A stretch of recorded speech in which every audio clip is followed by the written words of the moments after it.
Allah. Enak nggak, Jan? Oh, Masya Allah ini jagungnya. Jagung bedugul, manis Jagung ya. betul manis. Hmm. Makasih udah bilang manis tuh, Masya Allah. Wah, bukan yang teh jagungnya yang manis. Sudah ada Ustaz. Assalamualaikum. Waalaikumsalam. Mana duduk atas ya? Amit, Pak.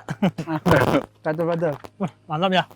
Royit pemandangannya. Masya Allah. Nah, mumpung ada Ustaz kita tanyain tuh fenomena teman-teman Gimana yang hijrah, baru hijrah nih gimana gitu. Ah, boleh. Antum nanya duluan atau nanya? Antum duluan. Nah, jadi gini Ustaz,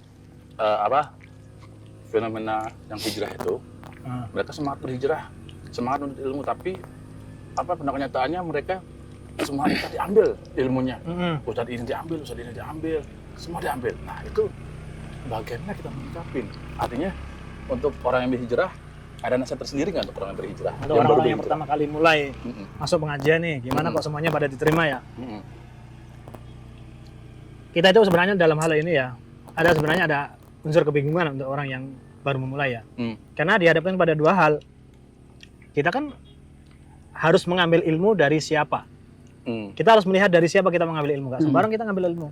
Tapi dihadapkan juga dengan pendapat Nabi, asal itu kebenaran, siapapun yang menyampaikan terima. Buktinya itu Nabi semua diambil. Nabi menerima nasihat dari orang Yahudi. Dalam ini perkara tauhid. Ingat nggak kisah yang orang Yahudi mengingatkan Nabi, kok Nabi ini mendakwahkan tentang akidah, tentang tauhid dan sebagainya, umatnya melakukan kesyirikan. Dalam hal apa ini? Dalam ketika orang-orang sahabat para Nabi itu mengatakan wal Ka'bah, demi Ka'bah. Orang-orang Yahudi paham kalau qasam itu harus dengan nama Allah. Ini dengan nama Ka'bah. Kemudian juga mereka mengatakan para sahabat demi Allah dan Rasulnya. Demi Allah dan Rasulnya, bersumpah dengan nama Rasulnya disetarakan dengan Allah Subhanahu wa taala. Di sini Rasulullah Shallallahu alaihi wasallam kemudian mengingatkan sahabatnya, kalau sumpah jangan wal Ka'bah, tapi warabbil Ka'bah. Pemilik Ka'bah. Itu berarti yang ngasih tahu orang Yahudi. Orang Yahudi. Jadi intinya itu nasihat kembalinya ke nasihat dari orang Yahudi. Jadi meskipun datang nasihatnya dari orang Yahudi, terima. Iblis juga ketika mengajarkan ayat kursi itu. Kaedahnya yang ambil baiknya, buang buruknya. Nah, bagaimana masalahnya di sini. Itu siapa yang terima nasihat dari Yahudi? Rasulullah Sallallahu Alaihi Wasallam. Rasulullah salah, langsung ada teguran dari langit. Kemudian ketika iblis, Rasulullah kan ngomong gini, huwa sadaqaka wa huwa kadzdzub. Itu iblis ngasih tahu kamu yang benar. Padahal dia pendusta. Rasulullah tahu dia pendusta dan Rasulullah tahu mana yang benar. Intinya apa? Ketika memang mau menerima suatu kebenaran, kita harus tahu itu benar atau tidaknya. Dan mengetahui suatu kebenaran atau tidak, itu kan filter. Itu kan kebenaran ya, ilmu sendiri. Nah masalahnya orang yang baru hijrah, kapan tahu dia tahu benar dan baiknya? Kapan dia mau bisa memisahkan mana yang baik dan buruk, mana yang benar dan salah? Jadi memang kalau memang dia sudah punya standar ilmu, dia boleh menerima ngambil ilmu-ilmu dari siapa-siapa dengan lingkaran ya yang perlu diperhatikan. Dia tahu filternya. Dia tahu bagaimana memisahkannya. Nah, kalau dia nggak tahu siapa-siapa, masih nggak tahu ilmunya, masih ala kadarnya, ikut pengajian baru 10 tahun, 15 tahun, itu ikut pengajian ya, ikut pengajian mau tahunan ilmunya ya seputar di situ selama dia nggak pernah takhusus di ilmu agama. Nah berarti untuk muter-muter di situ bisa aja. membedakan mana baik dan buruk itu harus belajar kan? Harus belajar dulu. Nah dia kan baru mulai belajar, baru berhijrah. Itu Ustadz Fulan bagus fikihnya, Ustadz Fulan bagus tafsirnya. Tapi dua Ustadz Fulan tadi bukan orang sunnah. Kenapa maksudnya bukan orang sunnah? Masih suka ikut-ikut ritual-ritual yang memang tidak dianjurkan Rasulullah. Nah, itu... Tapi fikihnya bagus. Tafsirnya bagus. Ana pengen ngambil tafsirnya aja deh. Ana pengen ngambil fikihnya. Tunggu. Berarti seperti itu orang-orang yang baru hijrah itu misalnya ketika ingin menghalalkan musik itu diambil pendapatnya Ustadz Fulan. Ya, mengambil mana yang sesuai dengan keinginannya. Itu malah itu terjatuhnya gini. Lebih ke zanadikoh, orang-orang munafik. Ketika mereka mengambil pendapat itu yang sesuai dengan keinginan dia atau mengambil keinginan yang paling mudah. Betul. Tatabu'ir rukhas itu maksudnya. Jadi di sini di Imam Maliki ada rukhsah, dia ngambil rukhsahnya Imam Maliki. Imam Syafi'i ada rukhsah, ngambil rukhsahnya Imam Syafi'i. Dia mengikuti rukhsah aja. Itu orang munafik.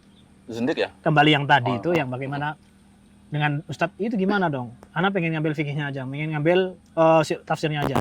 Pada titik mana kita tetap tahu bahwa itu Ustadz hanya memasukkan tafsirnya saja. Karena dalam urusan tafsir itu pasti ada pembahasan akidah. Ya. Dalam urusan fikih pasti ada akidahnya. Ya sekarang kita sholatnya buat siapa? pasti akan ada mereka menyisipkan pemahaman-pemahaman akidahnya.